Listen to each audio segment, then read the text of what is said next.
ನಮಸ್ಕಾರ ಎಲ್ಲರಿಗೂ welcome back to Reddy Pakashale YouTube ಚಾನಲ್ಗೆ. ಇವತ್ತು ಉತ್ತರ ಕರ್ನಾಟಕದ ಚಾದ ಅಂಗಡಿಗಳಲ್ಲಿ ಸಣ್ಣ ರವದ ಉಪ್ಪಿಟ್ಟು ಯಾವ ಥರ ಮಾಡ್ತಾರೆ ಅಂತ ನೋಡೋಣ್ರಿ. ಅದಕ್ಕಿಂತ ಮುಂಚೆ ನನ್ನ ಚಾನಲ್ನ ನೀವು ಸಬ್ಸ್ಕ್ರೈಬ್ ಮಾಡ್ಕೊಂಬಿಡ್ರಿ. ಅದಕ್ಕೆ ಬೇಕಾಗುವಂಥ ಇಂಗ್ರೀಡಿಯೆಂಟ್ಸು ನಾರ್ಮಲ್ ಆಗಿ ಆನಿಯನ್ನು, ಕರಿಬೇವು, ಕೊತ್ತಂಬರಿ, ಮೆಣಸಿನಕಾಯಿ, ಟೊಮೆಟೊ, ಸಣ್ಣ ರವೆ, ಆಮೇಲೆ ಒಂದೆರಡು ಗೋಡಂಬಿ ಮತ್ತು ಶೇಂಗಾ, ಕಡಲೆಬೇಳೆ, ಉದ್ದಿನಬೇಳೆ. ಇನ್ನು ಮೊದಲನೇದಾಗಿ ಒಂದು ಪಾತ್ರೆ ತಗೊಂಡು ನಾನು ರವೆನ ಚಂದಾಗಿ ಹುರ್ಕೊಂಡ್ಬಿಡ್ಬೇಕು ನೋಡ್ರಿ. ರವೆ ಹುರ್ಕೊಂಡಾಗ ಗೊತ್ತಾಗ್ಬೇಕ್ರಿ ಬಾಜು ಮನೆಯೊಳಗೆ ಏನೋ ನಡೆಸ್ಯಾರ ಅಂತ. ಅಷ್ಟು ಚಂದ ರವೆ ಹುರಿಬೇಕು ನೋಡ್ರಿ. ರವೆ ಹುರಿದ್ರೆ ಸ್ಮೆಲ್ ಕೂಡ ಅಷ್ಟು ಮಸ್ತ್ ಬರಬೇಕು.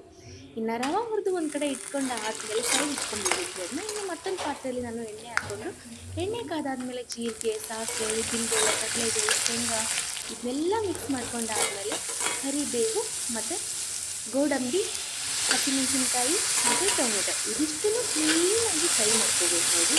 ಹೆಂಗಂದ್ರೆ ಹಾಕಿರುವಂಥ ಎಲ್ಲ ವೆಜಿಟೇಬಲ್ಸು ಸ್ವಲ್ಪ ಮೆತ್ತಗಾಗೋ ತನಕ ಬೇಯಿಸ್ಕೊಂಡಾದ್ಮೇಲೆ ಮತ್ತು ರುಚಿಗೆ ತಕ್ಕಷ್ಟು ಉಪ್ಪು ಹಾಕ್ಕೊಂಡು ಮತ್ತೆ ಮಿಕ್ಸ್ ಮಾಡ್ಕೊಳ್ಬೇಕು ನೋಡಿ. ಇದಕ್ಕೆ ಕನ್ಸಿಸ್ಟೆನ್ಸಿ ಅಡ್ಜಸ್ಟ್ ಆಗುವಂಗ ನೀರನ್ನ ಹಾಕೊಂಡ್ಬಿಡ್ಬೇಕು. ಹಾಕ್ಕೊಂಡು ನೀರು ಸ್ವಲ್ಪ ಕುದಿಯೋ ತನಕ ಲಿಡ್ನ ಕ್ಲೋಸ್ ಮಾಡಿಬಿಟ್ಟು ನಾನು ಬಿಟ್ಬಿಡ್ತೀನಿ ರೀ. ಇಷ್ಟೇ. ಇನ್ನು ಒಂದ್ಸತಿ ನೀರು ಕುದ್ದಾದ್ಮೇಲೆ ಸೈಡಿಗೆ ನಾವೇನು ರವೆನ ಹುರ್ಕೊಂಡು ಅಥವಾ ಫ್ರೈ ಮಾಡ್ಕೊಂಡು ಇಟ್ಕೊಂಡಿರ್ತೀವಿ ನೋಡ್ರಿ, ಅದನ್ನು ಇದಕ್ಕೆ ನಿಧಾನವಾಗಿ ಸೇರಿಸ್ಬೇಕು. ಇಲ್ಲ ಅಂತ ಅಂದರೆ ಜಾಸ್ತಿ ಗಂಟಾಗ್ಬಿಡ್ತದ್ರಿ. ಯಾಕಪ್ಪ ಅಂತಂದರೆ ಸಣ್ಣ ರವೆ, ದಪ್ಪೆ ರವೆ ಆದರೆ ಅಷ್ಟೊಂದು, ದಪ್ಪ ರವೆ ಇದ್ದರೆ ಅಷ್ಟೊಂದು ಗಂಟಾಗಲ್ಲ. ಬಟ್ ಸಣ್ಣ ರವೆ ಇರೋದ್ರಿಂದ ಜಾಸ್ತಿ ಗಂಟಾಗ್ತದೆ. ನೀವು ನಿಧಾನವಾಗಿ ಹಾಕ್ಕೊಂಡು ಹಾಗೆ ಕೈನ ತಿರುಗಿಸ್ತಾನೇ ಇರಬೇಕು. ಅದಾದಮೇಲೆ ಕೊನೆಗೆ ಕೊತ್ತಂಬರಿ ಹಾಕ್ಕೊಂಡು ಕ್ಲೀನಾಗಿ ಈ ಥರ ಮಿಕ್ಸ್ ಮಾಡಿಕೊಂಡು ಒಂದು 2 to 3 ಮಿನಿಟ್ಸ್ ಸಾಕ್ರಿ. ಲಿಡ್ನ ಕ್ಲೋಸ್ ಮಾಡಿಬಿಟ್ಟು ಬೇಯಿಸ್ಕೋಬೇಕು. ಜಾಸ್ತಿ ಬೇಯಿಸ್ಕೊಂಡ್ರೆ ಏನಾಗುತ್ತೆ ಅಂದರೆ ತಳ ಆಗ್ತದ್ರಿ. ಇಲ್ಲ ಅಂತ ಅಂದರೆ ಬಿರುಸಾಗ್ಬಿಡ್ತದೆ. ಮೆತ್ತಗೆ ಬೇಕಂದ್ರೆ ಒಂದು 2 to 3 ಮಿನಿಟ್ಸ್ ಸಾಕು. ಇನ್ನು ಕೊನೆಯದಾಗಿ ಒಂದು 2 ಸ್ಪೂನ್ ತುಪ್ಪ ಹಾಕ್ಕೊಂಡು ಮತ್ತೊಂದು ಚೂರು ನೀವು ಅದನ್ನು ಮಿಕ್ಸ್ ಮಾಡ್ಕೊಂಬಿಟ್ರೆ ಸಖತ್ತಂದರೆ ಸಖತ್ ಟೇಸ್ಟಿಯಾಗಿರುವಂಥ ಸಣ್ಣ ರವೆ ಉಪ್ಪಿಟ್ಟು.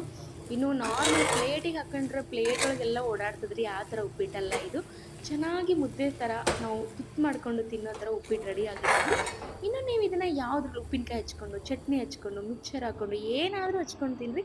ಸಖತ್ ಟೇಸ್ಟಿಯಾಗಿರ್ತದೆ ರೀ. ನೀವು ಒಂದ್ಸತಿ ಟ್ರೈ ಮಾಡಿರಿ. ಮತ್ತೆ ನೆಕ್ಸ್ಟ್ ವೀಡಿಯೋದಲ್ಲಿ ಸಿಗ್ತೀನಿ ರೀ. Thank you. ಬಾಯ್.